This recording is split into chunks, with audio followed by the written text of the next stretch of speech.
Millennials are financially screwed because there is a discrepancy with the cost of living and the amount of income they earn on a monthly basis. My name is Darius. And I'm Carmen. It is really unfortunate once we break down these numbers and you see exactly what we're talking about, because we're millennials. And so we were aware of the information, but not to the point of when we looked at the numbers and recognized the huge discrepancy like you were talking about. So we hope that this video will empower many of you to go out there and get after your finances, because if you just leave it up to chance, you're going to be inconvenienced. Yeah, and in reference to us being millennials, we are technically millennials, but we just made the cut. We're 80s babies, and there's a lot of things that happened in the 80s, so we're grandpa millennials. Grandpa millennials? Oh, Lord. So we're the perfect people to be talking about why millennials are financially screwed. And the first thing is the fact that cost of living is going up significantly. Has gone up significantly and continues to go up every single year. And when you think of cost of living, what we reference is housing, cars, our student loans, food, utilities, health, our retirement. Cost of living is going up significantly. But the thing is, income isn't keeping up. No, not at all. And I think we need to even start back at the drawing board and think about just our lives in general. Our lives have changed significantly from our parents, for example. Absolutely. Think about the baby boomers. We live such more complex lives than our parents did, you know, with technology and just the modern industry that we live in these days. I think it's just so much more, there's so much more of a contrast, where it's like all of the things that we say we need, we don't really need. And now we've just built in this consumerism piece where we just have to buy everything, and we fill our houses and our places up with stuff that we just don't need. You know, and the first thing that comes to mind is the fact that the average rent is about $1,200. Yeah. And that's about the same cost of an iPhone. And people get new iPhones every single year they come out. And the cost of an iPhone is the same price as roughly a new laptop. It is, yeah. So that's something that we have now that our parents didn't have back in the day. Matter of fact, we didn't have it when we were in college. No, not at all. And just the technology in general, I would say, is just such a difference from baby boomers, from our parents' generation, and just all the other things that we claim that we need these days. Because as we know, Parkinson's law, a luxury once enjoyed becomes a necessity. And next thing you know, we're buying all these things that we don't need just so that we can check the box. Right. And keep up with Instagram. I definitely understand. But let's go into the fact of the income. The income is a huge thing. The big point. The big point. Yeah. Because the cost of living on average for the average American is about $5,000. But if we break down the amount of income that an average college graduate earns after school. After taxes? No. Before taxes, $47,000. Okay. $47,000. Now, in that tax bracket, we can say that about $9,875 is going to be deducted for that. So that leaves us at about roughly $37,000. So when we divide that amount of money on a monthly basis, that's $3,000 a month. Now, that jumps out at you immediately because the cost of living for the average American is $5,000. And the average college graduate is earning $3,000. Already there's something doesn't add up. Yeah, we're missing about $2,000. But the thing is, that's a lot of money to be behind. That is a lot of money to each month. $2,000 times 12. We need some more money. Right, but what the average is taking into consideration the fact that there are people that have huge amounts of income, and the average cost is taking into consideration everyone. But the reason why I included that is because when someone graduates from college, they're in the mix with everyone. So regardless of how much their income is at that time, they have to figure out how they make that work, which is the economy doesn't go, college graduates, it's cheaper for you guys. Baby boomers, you're gonna pay the expenses. No, out of the gate, everyone has the same cost of living. Right. So right out of the gate, expenses. Right out of the gate, when it comes to the job that you get when you first graduate compared to the cost it is to live, you're behind the eight ball. And that's not a problem that we created for ourselves. That's just the problem that exists for millennials in general. in general. Yeah, I would say I know this all too well because I went to college. I even got a master's degree because I thought that was going to pay me more money. And it really was a wake-up call when I graduated and recognized, like, actually, no, that wasn't the case. And I also say probably, especially in my case, is I don't have a technical degree like you do. So I think that definitely was a difference. So communications, trying to get paid versus an engineer, maybe there's a little bit of a difference there. But the fact is people are recognizing more and more these days that technical degrees probably are the necessity for getting college educated. And whereas the arts degrees, things like that, you may be able to go to community college, save some funds, because when you think about how we graduate, we have all this debt, and now the cost of living we can't keep up with. It's hard to find, decent places to live because we can't afford it as college graduates. Right. And with the research that we've done, the biggest thing for student loan debt is the fact that people are getting in debt to get degrees that isn't a part of STEM. So it's harder for them to find a job or find some type of placement after they graduate. They find that even with a college degree, it's just as hard to find some type of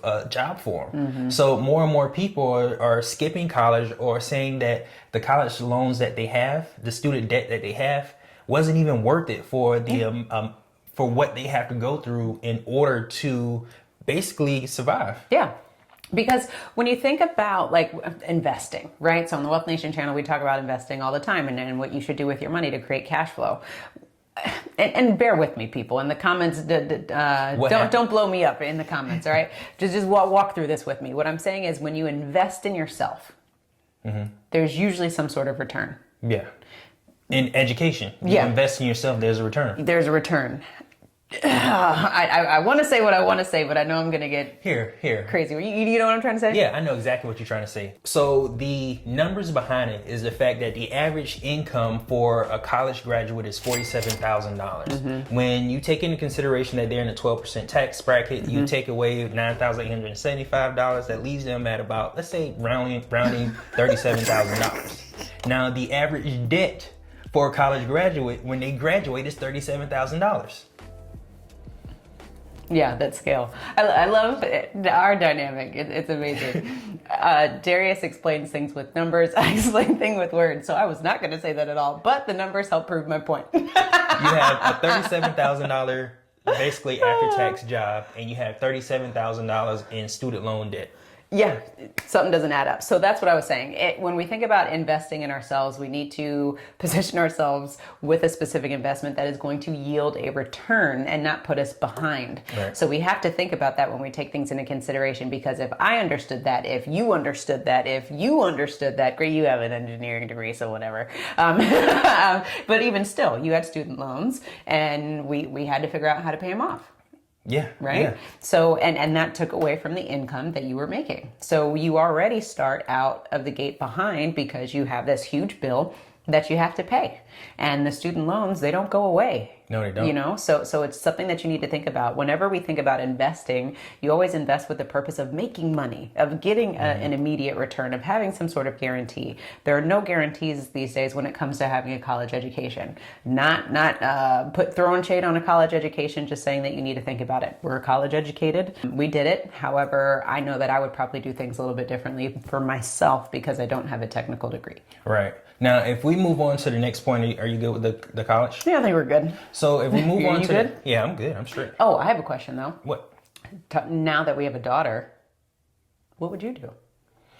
Well, it depends on what she wants her future to be in. If she doesn't know what she wants to do, then she's going to be working in the family business. We figured it out for her. But if she wants to do something in science, technology, engineering, and math, then she has to go to college. Gotcha. Okay. It's easy enough. Easy peasy. Yeah. Thank you. Does that answer your question? We can move on. Okay, perfect. Now, the next thing when it comes to cost of living, millennials don't have the ability to save money because the cost of living is so much compared to their income. Yeah. You see this trickle effect? Yeah. We talk about everything. How millennials are screwed, unfortunately. And we just have to think about this thing because we can't sit here and blame financial institutions. We can't blame the government.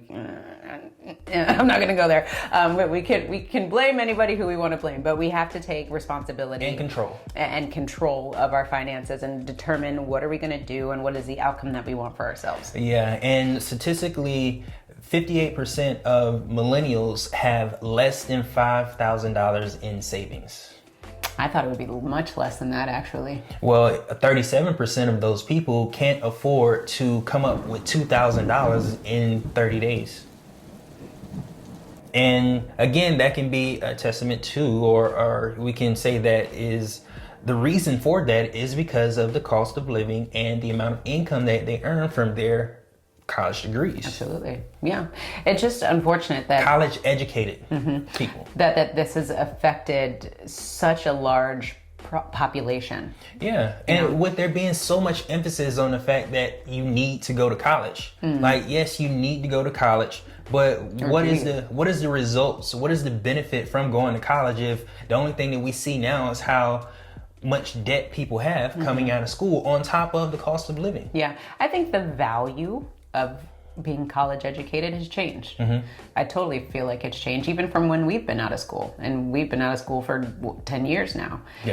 10 years plus. So I think it's just something that as each generation comes along, things change, our economy changes, and the value of a lot of things change. So right now I feel, especially with the pandemic that has been going on, people are starting to reevaluate what being educated means to them. Right. YouTube University is a huge resource that you don't have to pay for. Exactly, because what's happening now is people are going to school online for these fancy colleges, and they're still paying the same amount of money as if they were sitting in the class. I was actually wondering, I've been actually watching to see if the college tuition is going to change, and it doesn't look like it. No, because even you still pay out-of-state tuition if you're going to school online. Right, remember I asked you that? I was like, do you still have to pay out-of-state tuition if you're going to school online? Absolutely. You think they're going to say, you know what, since you can't come in the classroom, we're going to cut tuition? No, yeah. It's a business. I get it. No. Exactly. It is what it is.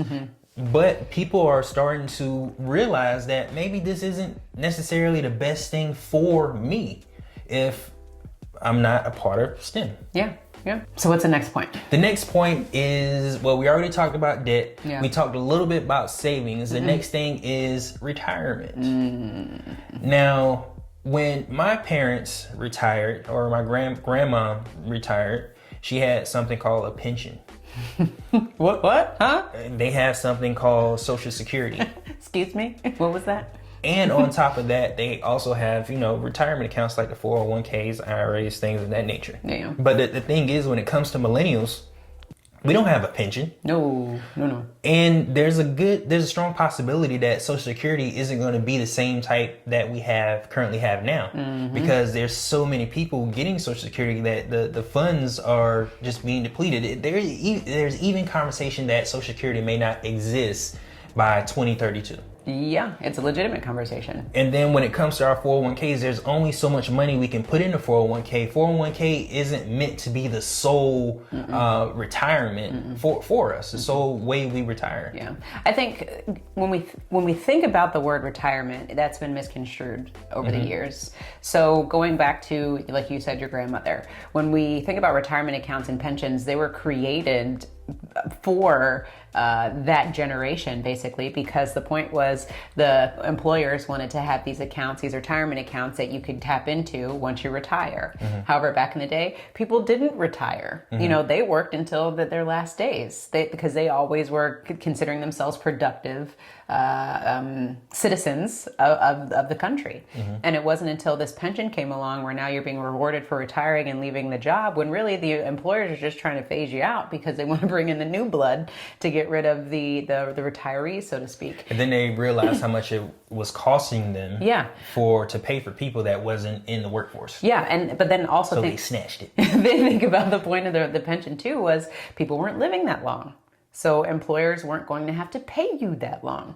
Now we're living longer and longer, and employers are like, hold up, we can't afford to keep Johnny on the roster because he lived way too long. Johnny got to figure it out himself. Yeah, exactly. So these retirement accounts have been ever evolving and changing. So that's why we need to, again, understand what's happening with our finances, because we may be thinking that the retirement account that our employer is giving us is an amazing benefit, which it can be, but you just have to understand the pros and cons. Like you said, a 401k and IRA is not your sole source of retirement funds nor investing. It is never meant to be that. It's just meant to be like one little savings account that the employer can throw at you so you can say you have benefits. Yeah, you can max that puppy out and even max it out more than what the company matches, and it still won't be enough. No. When it comes to retirement, you have to take control and do some things on your own. Yeah. Because 401k and those retirement accounts aren't enough. And don't get me on my soapbox, because I'm passionate about this when it comes to retirement, because so many people are retiring and not being able to afford their retirement. Why? Because we assume that the 401k or the IRA is all that we need, and we only have one account. When it's come time for us to be 60 years old and we can retire, do whatever it is that we want to do, we haven't taken into consideration two things: inflation and taxes. When we first started our 401ks in our 20s and we were contributing, $100 a month, whatever it is, we also didn't back into those numbers to determine, is saving $100 a month today going to get me what I need, that the cost of living and being able to live comfortably, what I need 30, 40 years from now. Not even close. We didn't even do that. We didn't even know to do that math. We're just like, oh, let's put this money aside because somebody says that it's good for us to do that. No, and that's why we continue to have all these issues. So millennials, baby boomers, whoever you are that is watching this video, Gen X, you need to understand what's happening with your retirement account, because too many people, as you see, are who's bagging your groceries. Just went to the grocery store the other day. Somebody's grandmother was bagging my groceries, and I don't say that negatively. I just mean it hurts my heart to continue to see our grandmothers, our parents going back to work because they can't afford to retire. So the question is, did you tip her? You said it hurt your heart. So I put Carmen on the spot. You don't have to answer that question. But moving on.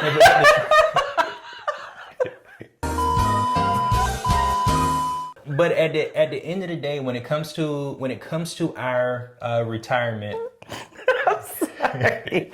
Oh, that was a good question. When it comes to our retirement, more than half of millennials aren't even contributing to their 401ks. No, they're not.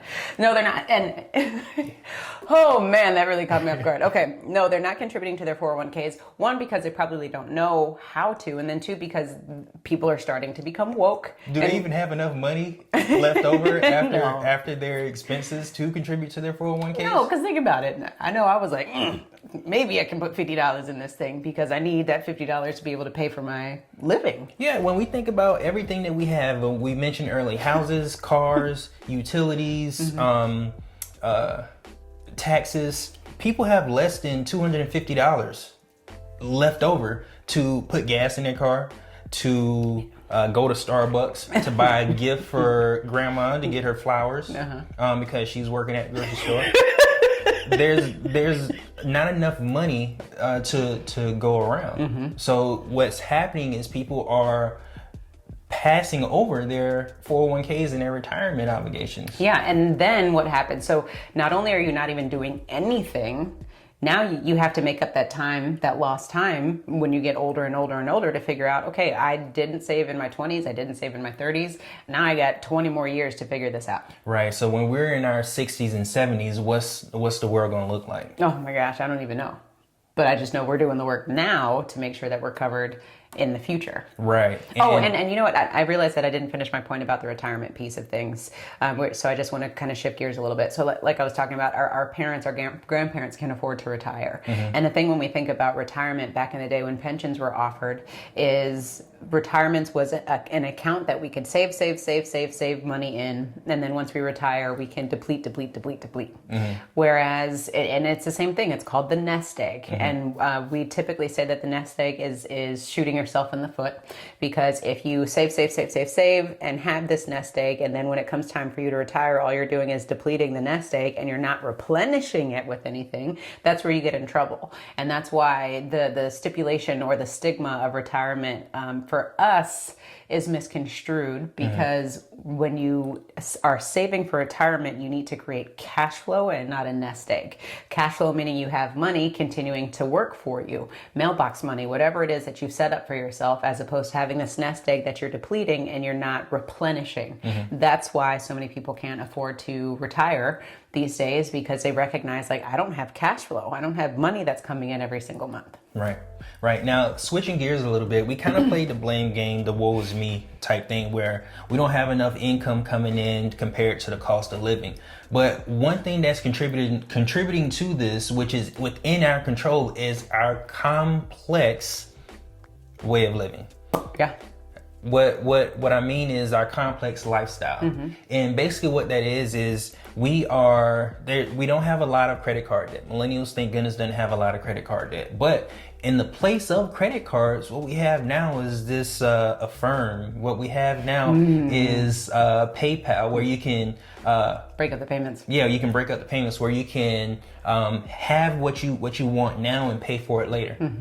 Which means that we're still paying a small amount of interest on something that we can't necessarily afford right now. Yeah, the world of convenience that has been positioned to us is awesome from a convenience standpoint, but we also don't know what convenience means in terms of dollars and the amount of interest that is leaving us. Right. So, like you said, the complex lifestyle, we need technology, we need all these new things, these new gadgets, things like that, and we have to finance everything because we can't afford. Because we need it right now in some cases. Immediate gratification, millennials.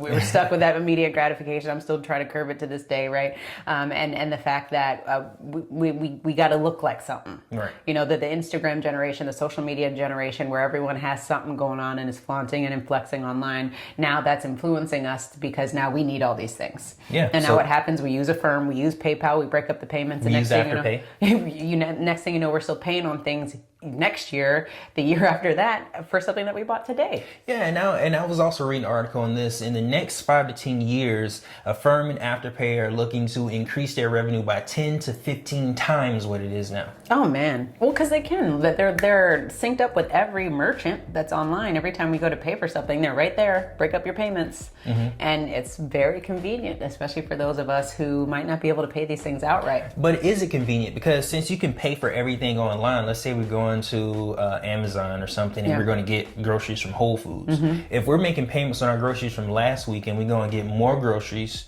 then is that really a benefit from us? Because if we couldn't pay for it last week, we're not going to be able to pay for last week's groceries plus this week's groceries, even if we're making payments on it. Thank you for checking me. So I said convenience in the sense of that it's convenient, but it's not convenient. It's convenient for the company because they're helping you. It's not convenient for you because you recognize you're just piling up debt and you couldn't afford these things in the first place. Right. Now, what is the solution to all this? We spent all this time talking about how... harping on what's going on. Talking about how we don't have enough income to match our cost of living, and then on top of that, we're not making good decisions with the money that we do have. So the solution to the problem is, now that you know this information, you have to make sure that you are financially literate about your personal financial situation. Yes. How much income do you actually have coming in? How much is your expenses? And then when it comes to your income and expenses, what's next? Well, you need to see how you can reduce the amount of expenses you have and maybe increase your income. And if that means that you go to your boss and ask for a raise, if that means you figure out a side hustle or a second job so you can bring in more income, it is your responsibility to make sure you get additional income along with reducing your expenses, so that you do have some cash flow, so that you can save, so that you can put money aside for retirement. Yeah, I totally second that. And everything that we talk about on the Wealth Nation channel is all about working smarter, not harder. So, but at the end of the day, you got to do what you got to do. So if you got to get 1, 2, and 3 jobs to make ends meet, then you got to do it. But what we want you to do is think about the power of leverage. How can you utilize your time more efficiently so that you can bring home the revenue that you need to afford your lifestyle, and that you're not just waiting on a paycheck to come in and trading time for money. So always think about, what is the passive play? What can I get involved with? How much time can I invest in something for one time so that I can continue to get paid reoccurring? How much money can I invest into something where I can continue to get that reoccurring revenue that will sustain my lifestyle today and even until the time that you decide that you don't want to work anymore, whenever that is. Right. And right now, in the absence of money, investing money into something, what you can do is invest time. At our fingertips, in our pockets, we have supercomputers because we spent $1,200 for that new iPhone. In our pockets, we have supercomputers where we can do our research on what we can start doing with our money. How can we start educating ourselves about finances? How can we start educating ourselves on a particular niche that we're interested in? Yeah. And that's something where we can also use in the place of having the college education, because what employers are looking for now is people that are passionate about their craft and skills, right? Exactly. Think about that, because for us, if we take us into perspective, we're employers, and when's the last time we thought about college degrees? We're like, what is your skill set? Do you align with our cores and values? Because people these days are hiring specialists. Right. We need a specialist in a specific area. I don't care what your credentials are. I just want to know, that you have this specialty. Show me your portfolio, whatever it is. And for us right now, these days, being college educated is not necessarily a requirement. No. It's the experience. Exactly. So these are all things that you need to think about. Like you said, the digital age that we live in, it is super powerful, but at the same time, it can be a mixed bag, because it can be so overwhelming to know that you have infinite opportunities to create cash flow. I know something that my mom always says is, back in her day, you were either a nurse, a secretary, or a teacher, and that was it. And so these days, you can be whatever it is that you want to be, do whatever it is that you want to do. So it can be a little paralyzing at times to determine, what in the world am I going to figure out? So what we always say is, figure out what it is that you're passionate about, and then determine how you can monetize it. You can do it on YouTube. You can do it on Instagram. You can do it on so many different platforms. So start thinking, okay, if I'm working a 9 to 5, what side hustle can I get into where I can start creating passive income so that I can increase my income, so that I'm not living paycheck to paycheck, and so that I can start planning for retirement. I can start saving more money. I can get out of debt so that you can accomplish all of these goals. And then once you get to a point where you have cash flow coming in, then definitely click on the link below so that you can become a banker like how we are, and you can finance your own lifestyle. Now, the thing about financing, when it comes to Affirm and Afterpay and PayPal, they have the ability to finance every single thing that we do, and especially with the 2020 pandemic, where we're doing everything online. These companies have positioned themselves where they can finance every single transaction that we basically make. Genius. But if we just leave it to them to finance our products and services, why don't we do that ourselves? Yeah, that's what we need to do. And the moral of the story is, if we leave it for someone else to decide our financial fate, then we're going to be stuck. The beginning of this video is 100% for you, because you don't have enough income to match your cost of living. That's when you're leaving your fate for someone else to decide. Now, when you take control into your own hands, then you start figuring out different ways, creative ways, to where you can improve your financial situation by increasing your income, by reducing your expenses, by financing your lifestyle, so that those funds can then be reused for you in retirement, for you to increase your investments, for you to basically put yourself in a really good situation to look back on your life 15, 20 years from now and be like, okay, I was dealt a bad hand, but I played the cards that I was dealt to the best of my ability. And I set myself up. Absolutely. So Wealth Nation, if you want to start learning passive plays on how you can create more income for yourself, then check out our next video where you can learn all the ways that you need to create passive income. Remember to own your own lifestyle, or someone else will.